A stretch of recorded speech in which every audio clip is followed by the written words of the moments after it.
to B3U. I am your host, Bree Charles.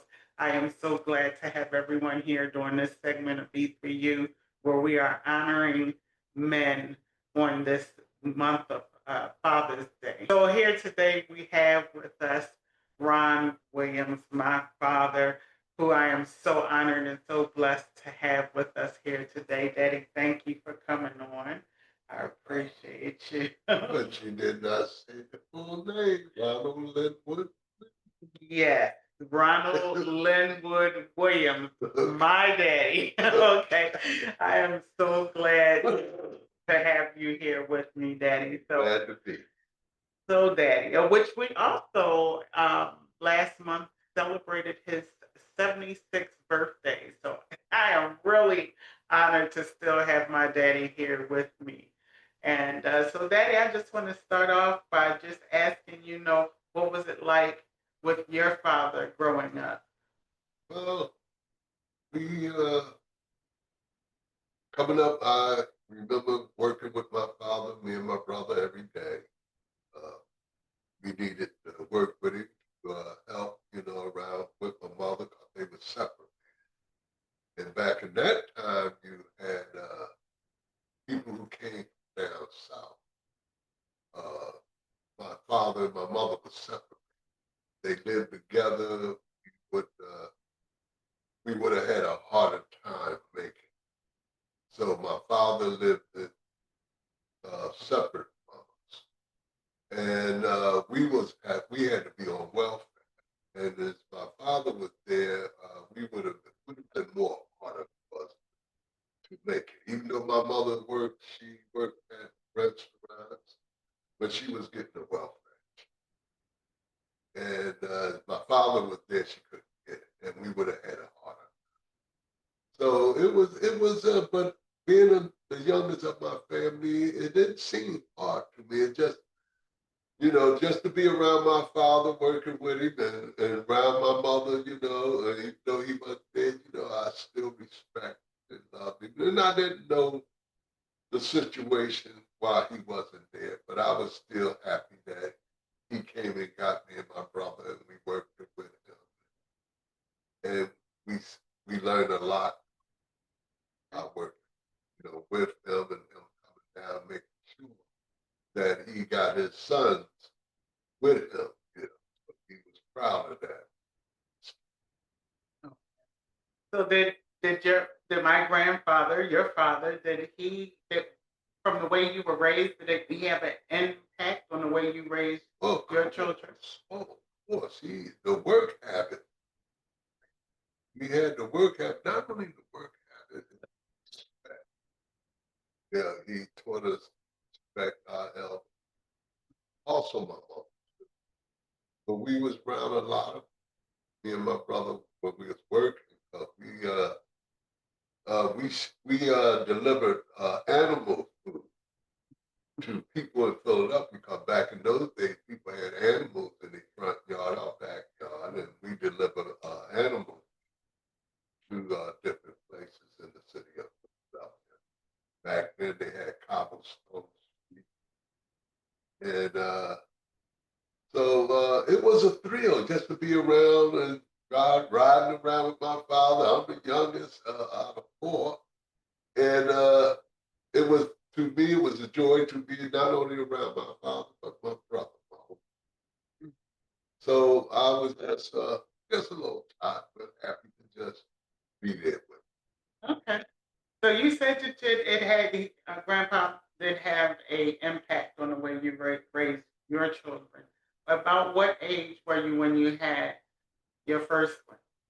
Well, I was 20 years old when I had my son, my oldest son Ronnie, and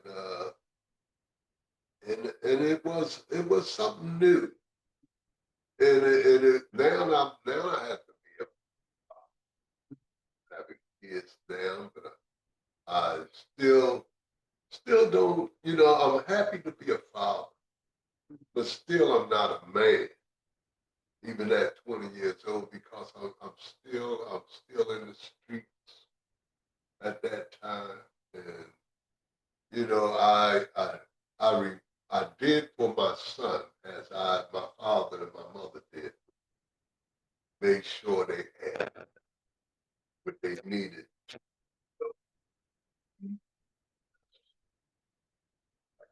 I was one of those fathers, like most guys back then. I wasn't taught, I wasn't taught when I was going to have.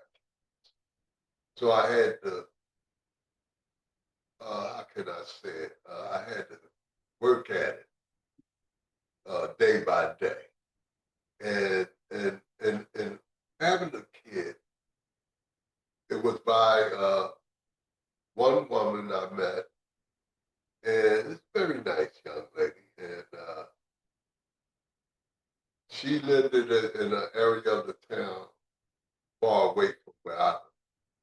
So I'm working, I'm 20 years old, young man, still got my oats running around, having, not knowing that, because I don't want to put no, like I would say, a dark shade, because I, even though I wasn't raised to knowing how to take care, the heart that my parents had put in me, I made sure that they had. I worked, I the son, and I had another son. Yes. By another woman. And how long apart was that? Yeah, that was like a year apart? Not a year apart. No, Ronnie's, and he's the oldest. April, he was born in April. He's the oldest, and Gregory was born in October. And like during my time coming up, it was, I didn't have that what you say, that kind of teaching that you have one girlfriend. I wasn't married to you. And I was just running, throwing my oats around, and figuring that was all right. Not knowing that was going to cost me, in the long run. But it was something that I was always brought up to respect. Well, me and my brothers and sisters, we always was brought up to respect people. They always used to say, Mr. Williams, kids are very respectful. Say, yes, sir, yes, ma'am. But we wasn't taught. I wasn't taught by my father or my mother to how to treat a woman. And a thing that you have to sit down with your kids today and talk to them about, sex, and how to treat not only a woman but other people that comes in your presence. So I was just running around, just throwing my oats out there. But I will get my kids. I loved my kids as my parents had loved me. And that was the joy of just getting them and seeing them, and then I had a daughter. And here she is now, But she was born the year after. Yeah. But now there's a young man who was showing his oats now. But I was taken to court to pay. I had to, pay, what they call Child support. Child support. And but I always was a good worker. I loved it money. People say love of money is evil. I loved it money because it could buy things. So I was a hard worker. And that my father and my mother put that hard work in. And that was a good thing because I made sure that my kids would have. Because I didn't want to go to court, even though I did go to court, because that's what the welfare women get on. They have a kid, and who's the father? They go, so now I got to go through the court and pay child support. So that wasn't a problem because I was going to make sure that I take care of mine. These are mine. And I brought them in the world, and I don't care if they were three kids, and they was all in different areas of the city. But I made sure that I took care of them the best I could. And because they raised, being the youngest, they took care of me. I never had a want for food, the affection. And I, I was going to make sure that my didn't want for nothing. And it was, and that's where That's the way you were raised. raised, Yeah. and it was a good thing. It still is. So, Daddy, I guess we all have that piece in us instilled as hard workers. But back then, uh, during that time of now you're having children, you worked regular jobs, I worked many jobs. many jobs. I worked many jobs because one job didn't pay me enough. Right. So the to be satisfied, I worked a lot of jobs, and I was a good worker because I always wanted to. I loved money. Now we know loving money is, some people say, is evil, but I would say for me, it brought me stuff. As I got older, excuse me, I wanted to, look nice, so I had to work 2 jobs to buy my clothes, nice clothes, and then I had to take it. Now, as you become adult, you don't rely on your mother and father. And my family, we was poor, and they couldn't give me nothing to help, but they still struggled. So I would work 2 jobs, maybe 3, just to make sure that my kids and myself, because I like to dress, I was always a big eater, so things I wanted is I didn't have it. As somebody, as I went in a store or went somewhere and I wanted something, I couldn't get it, I would take on some more work. I would clean people's yards, I would wash your car. I mean, whatever I can do to get some money to make sure I can get something that, to get something that I wanted, I would, put it. Don't care if I didn't get no rest. I was determined to make sure that I had enough to satisfy myself and my love. So back then it was a struggle. Like you said, you held many jobs. Back in the day, you had a nickname, Mm. and that nickname was Moon. Yeah. So on top of it already, like you said, talking about the women being on welfare, you worked many jobs to you make ends meet because you love money and all these great things. So is that a part of the reason why you were in the gang realm? And well, I guess I'm assuming the gang realm was before you had children. Because before, once I had kids, I wasn't in no gang. Okay. I come up in the gangs because that's what our neighborhood, like 2 blocks away, or maybe 3 blocks away. Every 3 blocks there was a gang, and we had to be in these gangs because once you walked it out of 3 blocks, you in somebody else's territory. So you had in your neighborhood, you had to back it up, have people with you to back it up. So we had gangs. And we fought, and I was a good fighter.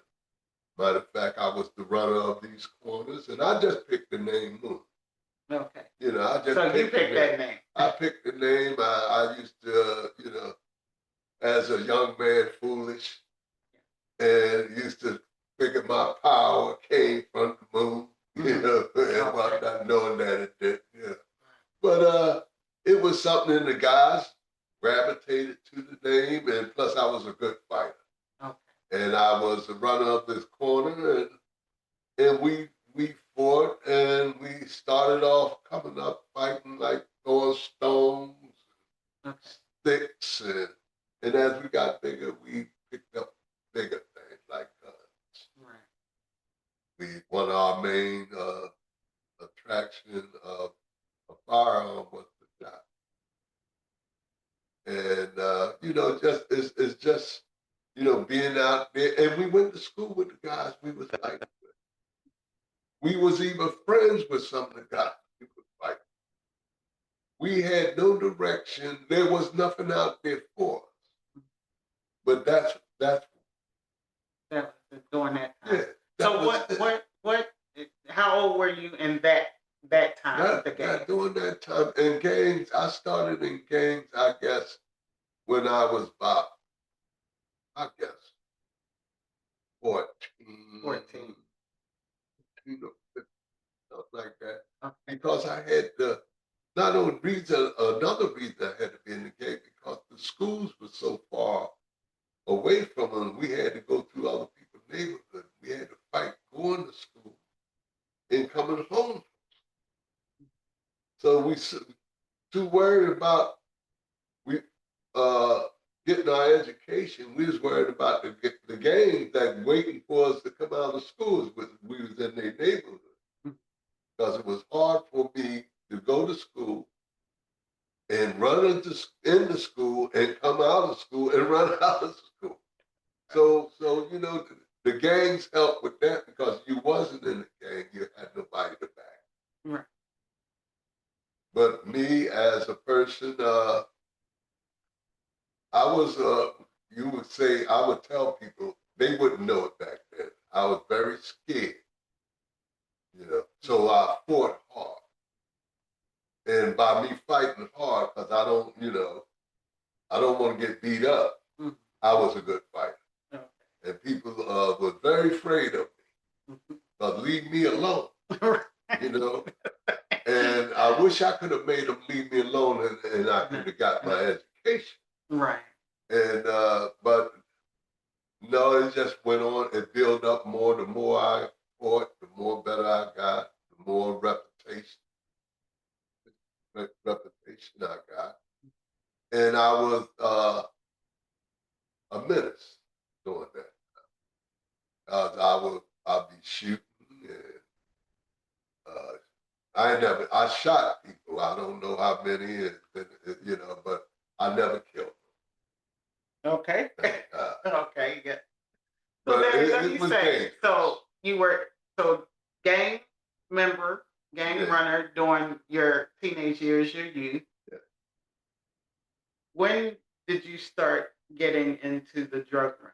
What age was that? During the time you had children, or were you doing that because of the children? The children. That was before the children too. Because the first thing came in our neighborhood for my age. It came out before drugs was out, and it was out for the older people, was older than me. And when I first known something about drugs, it was marijuana. And I remember this to the day. A guy we was on 34th and what was that? 34th and Frank. Let's pull it up. A guy came up. He said he had a reefer. He had it rolling. Smoked it because we were smoking cigarettes anyway back then. And we puffed on it, and we got to laughing and giggling, and then we got the munchies and all that stuff. So it was fun because we was already drinking wine and beer. Mm-hmm. We would send a guy in the liquor store to get out the bottle because we were too young to go. And now we drinking wine and we smoking reefer. And it would have made us laugh. And we'd be laughing out there because we had nothing. In our neighborhood, the only joy we had was among us. We boxed against us, not trying to hurt, but we boxed, we run like track. We did a lot of things, but it wasn't no construct something that we could have did more better than doing, out there drinking, acting a fool, and then we get in fights, So that was not just in my area; that was all over that city. And we didn't have no somebody to come in. We had a boys' club. We go to the boys' club, but everybody struggle. When I look at it today, And this is in the 60s.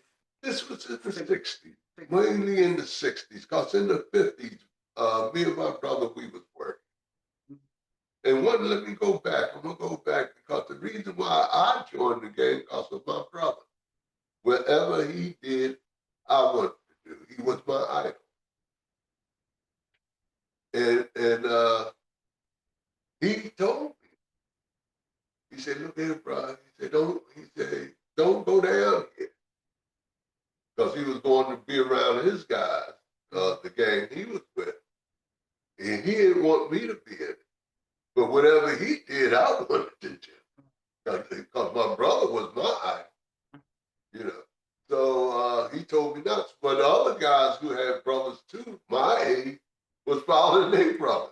Right. So we got together, you know, and we started our gang, you know. So it was something, but it was. This was the way that you had no choice being in the ghetto, poverty, and like you said, you had nobody else but each other, and y'all was poor. Yeah, and it was we was poor. We didn't know it. You didn't know it, you know, because we was happy. We still the little money. Let me say this.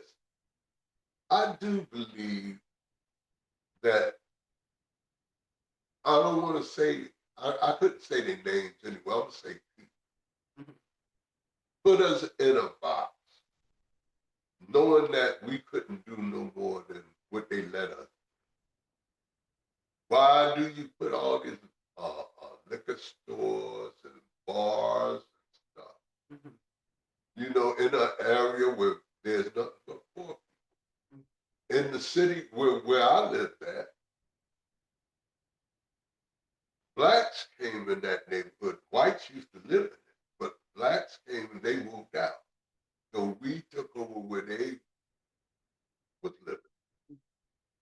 But now here's base stores. They call it a liquor store, but they call it a steak store. You had a bar on every foot. And you know, we had a playground, but you couldn't go to it because you was in another gang area. Now, not that we didn't go to it, we did, but we fought, and you know, you always had to fight. It was always something going on. The same thing going to school, like being educated. We didn't learn nothing. So what was your highest education level from all the gangs and all the stuff? I went to the 11th grade. I could have went. I got promoted to the 12th. But the reason why I didn't finish because I got tired of getting jumped or running from school. Or I got to hide and all that, and I wanted to learn. Like I said earlier, my brother was very smart man, very smart young man. He was in special class. I wasn't. But I wanted to be smart just like him. But I didn't have that, I don't know, that drive that he had. Even though he didn't go finish school. He was very smart. He went to the army. He made a good life. But the education, they wasn't teaching us nothing anyway. Yeah. In elementary school, we had books of Dick and Jane. Who the hell is, excuse my language, is Dick and Jane? But that's what we read. That's what y'all were reading. You know, we in classes, because most of the people back there integrated down in different big cities. New York, Philadelphia, California. And our family came up from Florida. Yeah, from Florida. And the railroad was the big thing for people to come, black people to come up and work on the railroad. And they made more money up here than they would down there in Florida. But you know, Florida, I heard, was most prejudiced state there was. And we just, you know, we were surrounded with stuff to make us fair. Yeah. Did some people make it? Yeah. Did some people lived in the neighborhood, didn't have to go through gangs. Very, very, very, very short. Because reason why they didn't get in the game because sometimes we just let them go.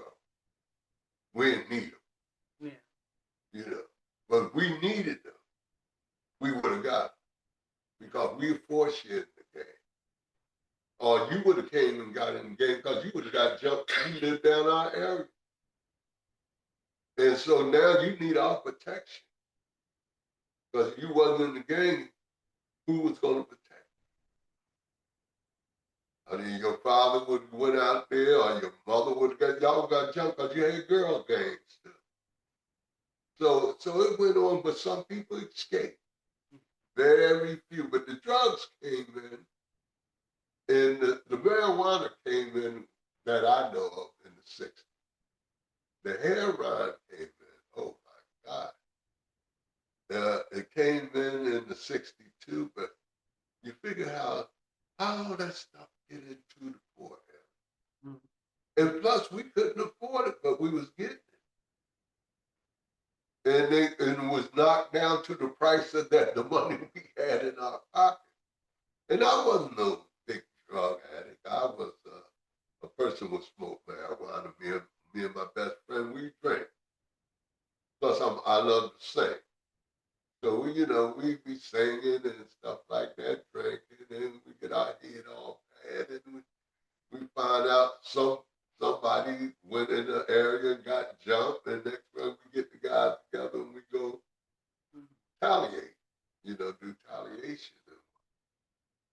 But, I had built up a reputation of being a real good fighter and a good leader. Yeah. But I had got in trouble because I was pointed out that, I was a menace to society. And I had got locked up. And this is before you were born. And any of my sons, all my other 2 sons, 3 sons, later. But they had flagged me as a menace to society. And I had went to a county jail waiting on trial. And when I went to the courtroom, I was surprised.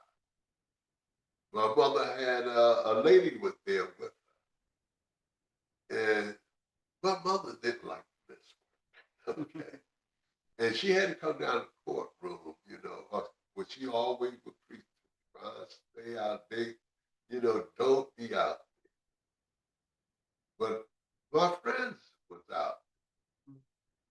Now, if I wasn't out there, and I still, and remember this, I want to bring this up too.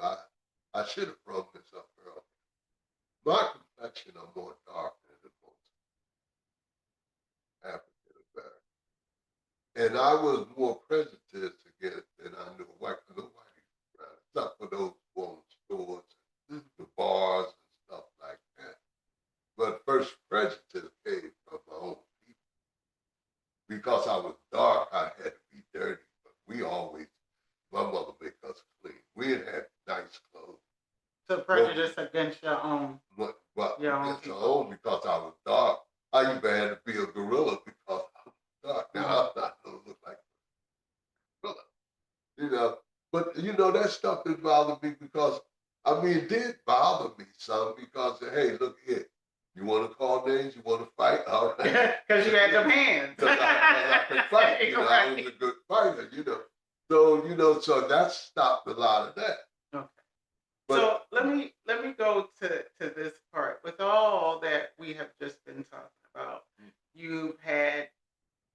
we all have our year apart.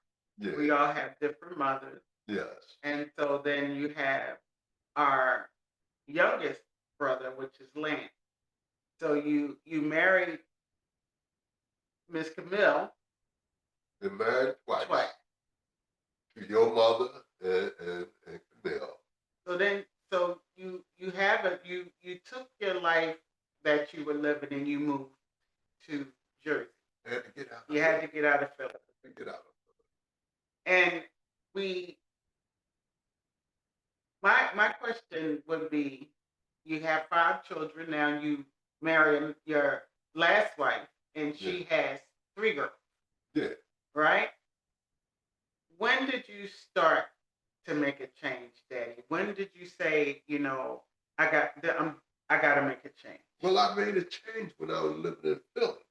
Okay. I made a change because I was getting old. Remember, I was 20 years old, and they grabbed you out. And I was coming up that me and your mother, we had separated. We had got back. And it was something I did, jumped into and whatnot, and wanted to be a man. Hey, look here, I'm married now, and I got a daughter, and I'm loving it, because I got a daughter, and I got 2 sons, and I'm still in Philly, but they're still gang. Now I'm in my 20s. I'm 20 and 21. And I'm working. I'm always working because, like I need, like I say, I like money, and money get me. Now I'm on my own. I don't live with my mother or father. And I seen that things wasn't working. If I would have stayed in Philly, I would have been dead. I said I have to get out. I was going to go back when my people came back, go back down to Florida. But I wound up in Atlantic City. I had $120 in my pocket. Big crocodile tears in my eyes. I had loved it, the woman, your mother, and things didn't work out, and people, and then my skills was getting, deteriorating, my fighting skills and whatnot, because I'm drinking and I'm drugging. During that time, I was messing with speed also. And my skills and guys who was coming up, the reputation, they knew my reputation. And they coming up. Now they trying to take my reputation. Now I got to stand up for my reputation because they see me. And whatnot, because guys will try you. You beat me, you beat Moon, and the word goes around. So I know if I look here, I don't play. I know my skills have went. So now I'm gonna shoot you. You want to mess with me? I'm gonna shoot you. But I don't want to be in jail. So I said I had to get out of town. The woman that I loved didn't want me no more. Guys was trying to get me and fight me for no reason, just to I beat Moon. So I said no, and I had a good job. I was working for the real estate company. Plus, I was the landlord of the buildings. I was living in a couple of buildings that the landlord, the owners owned, because they seen me as a good worker. And they put me in charge of their building. Plus, the owner, Mr. Harold Lake, I like to say God bless him and his family, because he showed me how to work with my hands carpentry. I was a good worker already. He showed me how to do plumbing. He showed me how to do roofing. So now I'm making money, but I'm not happy. I don't have my daughter that's you. I got 3 kids and I don't have them. And my life is like twirling around. In my head saying, something in my head saying, Ron, you got to get out of here. That name, Moon, all that stuff you got to put behind you. What you going to do? I had $120 in my pocket. Called myself on the floor and started a new life, wound up in Atlantic City. Now, those 2 different directions. And so I figured I make some money up in Atlantic City, because the casinos is getting ready to come up there and then. And I'll get enough money. And then I'll go down and start getting. But I got up in Atlantic City and got to working it, and I became, because of my work habit, they made me manager of their motel. tell. They didn't know my reputation for Philly. They didn't know what kind of bad guy I was and whatnot during that time. But these people took me in and gave me a job. They owned 3 motels, and they put me in charge of all because of my work.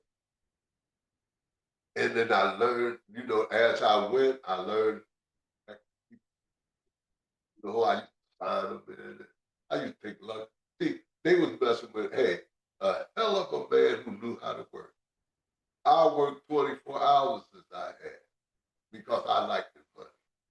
And people who really knew me and whatnot know that I would have money in my mattress and whatnot. The money that I did spend, I would lay and sleep on my. I think I would have been a millionaire as I would have kept because money did these things. Never was hungry. Always like to be dressing. I know I'm in my room. No, well, that's fine. But you know me, I like to be clean. And it bought me clothes, it gave me a nice car. Because all I bought back then was Cadillac. And I had my Cadillac and whatnot. I had nice clothes. I'm sitting behind a desk. I got an 8th grade education, but I got promoted to the 12th grade, but I wasn't no dummy. My thing is, you put something in front of me and keep showing me how to do it, I get to do it, and I'd even get to do it even better. Plus, I was an inner child. They say the inner child buddy. Mm-hmm. Yeah, that's me. But I brought myself through. The thing that hurts me most was you. I couldn't see you. I had a court order, and and I'm emotional. I didn't show it out, but I was an emotional person about my kids. Where is I want my kids up. My son Ronnie, I brought him up there to Atlantic City, watching him, showing him how to work and whatnot. But always, I always thought about my daughter. My other son, he was in Florida. I didn't know where he was. I didn't know he was in Florida and whatnot. So during that time, things picked up. I didn't have to worry about gangs. I didn't have to worry about no fight and whatnot. So, all I can do is work. And I got plenty of money. Now I'm still married. I'm not divorced. But here, it really, girls was maybe third and fourth in my, of me going after. Because I didn't want to put myself in a position no more because I already did with people. Mm. And until I met my wife that's been with me 47 years. 47 years. Get on my nerves. I like to say that, but I love the hell out of her. She been there, she supported me. She's the first, I'll take that back. She ain't the first woman supported me. But she's the first one supported me 100%. And she had 3 kids. And she had a baby. But I seen something in her and I say, I need that. And I got with her and I took care of kids like they was mine. But I was still hurting because of my mom. That never wasn't with me. There's a story that I think I told you years ago that I used to come out to your school to see. But I couldn't come because I had a court order that I couldn't, And Lord, that just tear me up. Even when I was married with my wife, she said, "When you going around?" I said, "I'm going to go." She knew what I was going for. I'm going to take a peek, see where my daughter, see how she's looking, how she's looking up. Because when I was with your mother, I did all. I cleaned, I did your hair, I washed you up, I fed you, and whatnot, and it wasn't no problem. I wasn't angry about that because your mother had a handicap. that, because I loved her too. But I would do work, what she couldn't do, I got you. Like I said, I can do it all. My mother and my father taught me, hey, hey, look here, you can do all things, woman. I learned how to iron, wash my own clothes. I can cook. After I burned up the bill. But I learned how to not burn them up no more because it cost me money. But I was always I was a good to me. I'm gonna give myself a crown on my head. Yes, you should. Because I was a person that a woman, would see in a man say, oh, she would not my back, take no my back. Mm-hmm. But I was, and here's a woman with 3 kids, 3 girls, with a man that, hey, you, woman protecting girl. You got to watch. You don't put a man, any old man on around you. You should. You know what I'm saying? And they girl. Mm-hmm. And it wasn't no problem because she wasn't going to have no problem. I'm not no less. I'm not. But I'm a provider. Mm-hmm.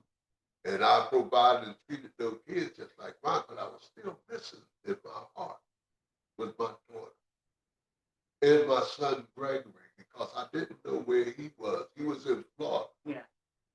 And I didn't know where he was. The only one I knew was my son Ronnie, the oldest one. And he used to come up from Atlantic City. I put him to work with me at the hotel and showed him how to work. And I wanted to give him and keep him from going through things that I had to go. But then he seen, and that's why today we got a beautiful relationship because I gave him a work habit. I taught him there's 2 people you have to love more than anybody else, more than your mother. That's God and yourself. Because most people, they love everybody else except for themselves. How many times have a person hugged or hold themselves or kissed themselves? Oh, he's crazy. No, I'm not crazy. I'm hugging myself. When I hug myself feels good. So did you always love yourself? Did you always keep that mentality? People used to call me ape man and rat man, names. Yeah.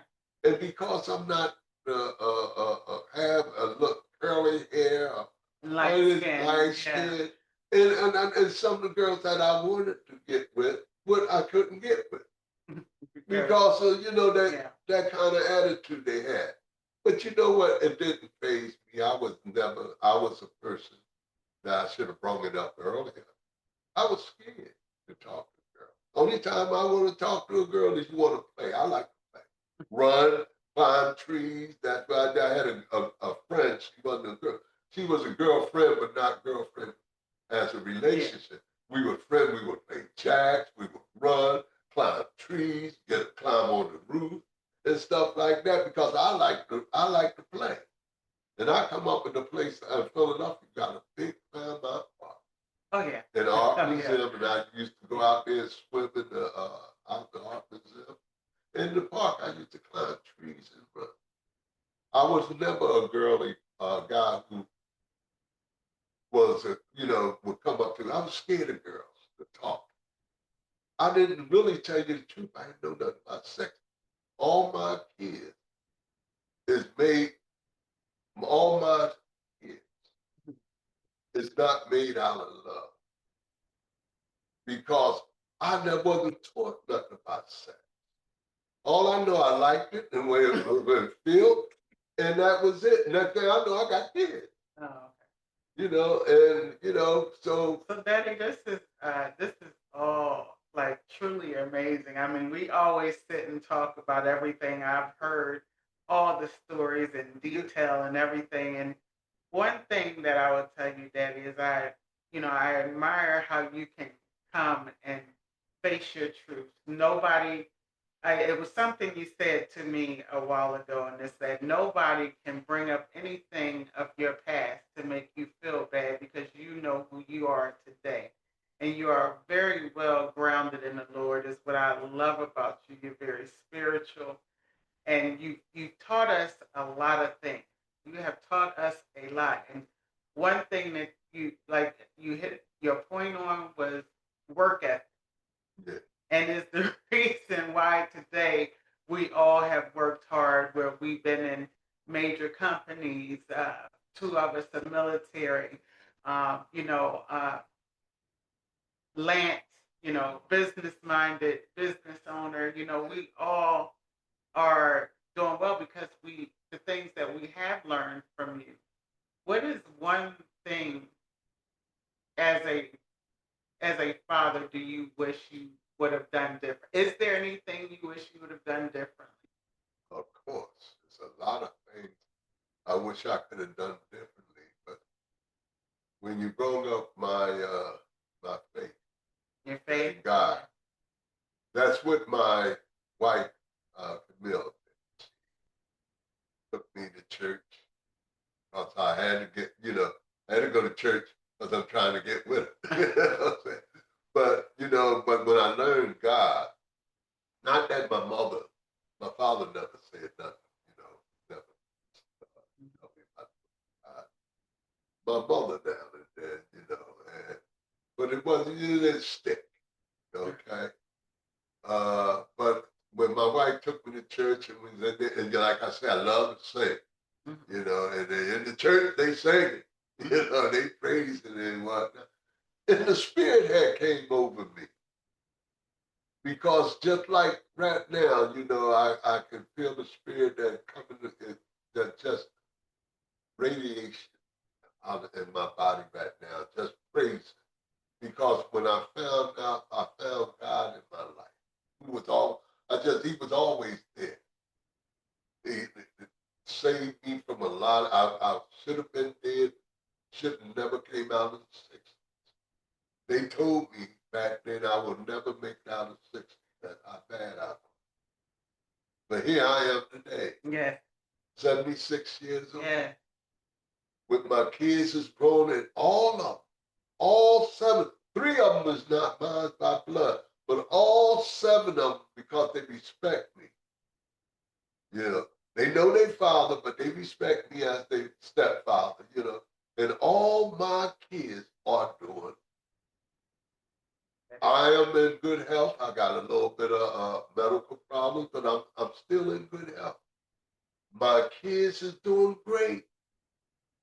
Uh, I just thank God because God gave me a life to see my kids, and seeing them grow, it showed me that that God said, "Hey, I got something."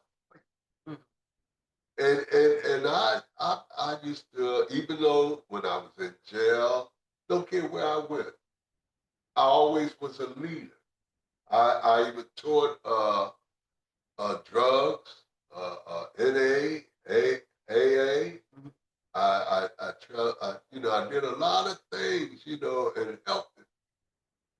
And thank God that He came in my life, that my wife had took me to church, because I said I better go to church with her because I like the way, because she took care of me, So I like that, and then now I got a family again.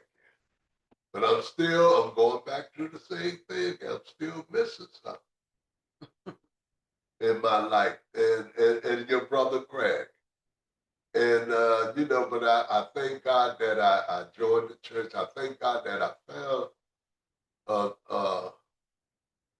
the Holy Spirit in my life and led me and guided me through a lot of things. And put the respect, because I'm going to go back a little farther, though. People used to say about me and my brother that we was very respectable. Miss Williams kids, yes, sir, yes, ma'am. We was always respectful. And I thank God for that. And they never went to church. I never knew my father going to church. But they always, my mother had her Bible. I don't know about my father, but he wasn't a bad guy. He didn't be around nobody. He was a worker. I never seen him with a friend but he was always work. He liked music. He liked to dance. He got, my mother showed me a picture of him on stage. And that inspired me to sing and want to be on stage, which I've been on stage and singing. But the church, when I got up there on the church and started singing, I'm telling you, the joy of the Lord come over me. And then the people, let me say, how do you say that, gravitated around me and seeing them, oh, wow, jumping up, clapping their hands. I said, oh, but I gave it, not the joy to me, I gave it to the Lord.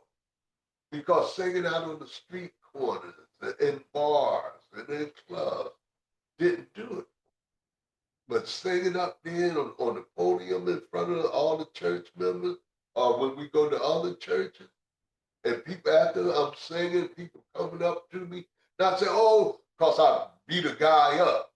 Hey, Ron, yeah. No, these people was because of my singing. Even my wife jumped up in church when I was singing up there, and the pastor wife saying, Mr. Williams, would you sit down? That's your husband. Because she was enjoying and seeing my reactions up there singing. I love singing. I don't have the best, one of the greater voices up there, but you see me singing, you can see the joy that I bring out of myself. And my voice ain't nowhere like it used to be. But I thank God that, I found a new life. Not only that, my daughter's in the service. My son is in the service. My other son, he's working. He's a hard worker. I got and then I gave my wife, now I have with me, I gave her a son. And he's doing great. Oh, like I said, I always tell people, all my kids is valid. They all doing good. They all got their head on their shoulder. Did they have problems? Of course they did. But when they come to me, I would, try to give them the best I can out of what's in life, what you need to get up, pull yourself up, and act like you know. Because, we all can go down. But how long you want to be down? How long you gonna stay Yeah, so stay down. That's what I, yeah. Well, you've instilled so much. So, Daddy, what I would say, I would ask is that, what would you say, after all that we have talked about and all that our viewers have heard, Yeah. this is not the 1900s. We're in the 2000s now, right? So you see how things are different. You see how things are going. Things may be a little different, but they're still the same. You still got the drugs. You still got the gangs, or they do a little differently than today. There's someone that's in a situation maybe just like you. What would you say to the young people out there who have children, who are maybe doing drugs, who are maybe just in spaces that they shouldn't be? What would you say to that young person today? I would tell them, I would tell them, because that's just the first stop. That's just the first stop. You got to get them around positive people. Let me say this. In this world, you got good and evil. And you're going to have good and evil. Until, this is my faith, I believe into the Lord. But while he's instilled in me, whoever comes around me, I'm going to instill it in them. Pull yourself up. Don't stay down there. Don't be an alcoholic. Don't be a drug addict. Don't be a pimp or a prostitute. Be the best that you can be. Let your kids see how you grown yourself up from your bootstraps. And what? But you can't change nobody now. But you must show them. Because a person's going to do what they want. That's how kids, the way I see it. You got some kids that they come up in a nice family and they turn Yeah. They just want to be bad. Yeah. But I would tell a person out there, look here, whatever you want in life, because I've seen it in my kids and I've seen it in other people, you got to go at it. And as you fall, pick yourself up, dust yourself, and go at it again. Because it's gonna make you strong. Not only it's gonna make you smarter, not only that, it's gonna make you healthy. And you don't really, one thing, what I was talking about a few minutes ago, about loving yourself, you will love yourself more than you will love somebody else. I love you, but do I love you more than me? No, because I'm first. And I got an old saying that I'm going to say here. When I'm in that casket and you start crying, just cry. Don't go off and go real crazy and whatnot. Because I'm going to sit up in the casket and say, do you want to take my place? And that's a no, you know, and I'll lay back down. I know how you feel. I know you love me and all that. But love yourself and love what I gave while I was here among you. Did I do some bad things? Yes, I did. But I tell anybody who ever went to jail, because I've been there, any kind of trouble like relationships, hey, it hurts, but get over it. I cried many a days because of the relationship me and your mother used to have. But I got over it. And how I got over it, I prayed. I worked it hard. I started changing. My life had changed from all that street stuff. And now I'm learning about loving myself. Before I put myself out there, I could have been dead. Y'all wouldn't have had a fight. Old Moon would have been got killed out in the street, gang war. I got a bullet still in my leg. They couldn't take out. I got stabbed in my back. So I've been in, but thank God I'm still here. So while I'm here, I've been through the struggle. I know what it is to, there's some guys that's not. A lot of guys I grew up, I call my friends. We spend the night over each other's house. We did a lot of things together, but they not here. I just lost a friend last week, Friday. Somebody didn't know how to get stay off. 68 years old, still, you know, but he was a singing buddy of mine, and we go fishing. But I would talk to him. They'll tell you, anybody around me, Ron's gonna talk. You doing something ain't right, I'm gonna let you know. Get yourself together. Because I'm like, instilled in me is like my father or my mother. The only people my mother was around most of the time was her sister. My father didn't have friends. Not that he couldn't have friends. People knew it. But you wouldn't see no guy sitting up around his household, his porch, all that. Because he was like by himself.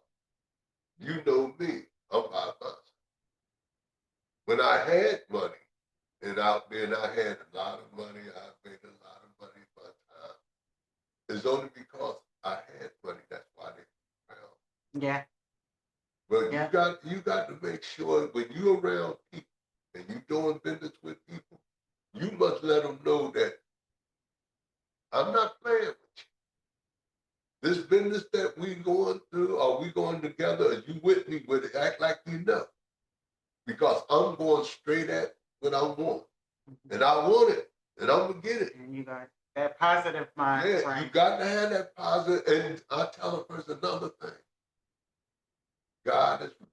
Yes, he is. I'm gonna say this. Yes, he is. Indeed. It wasn't for the grace of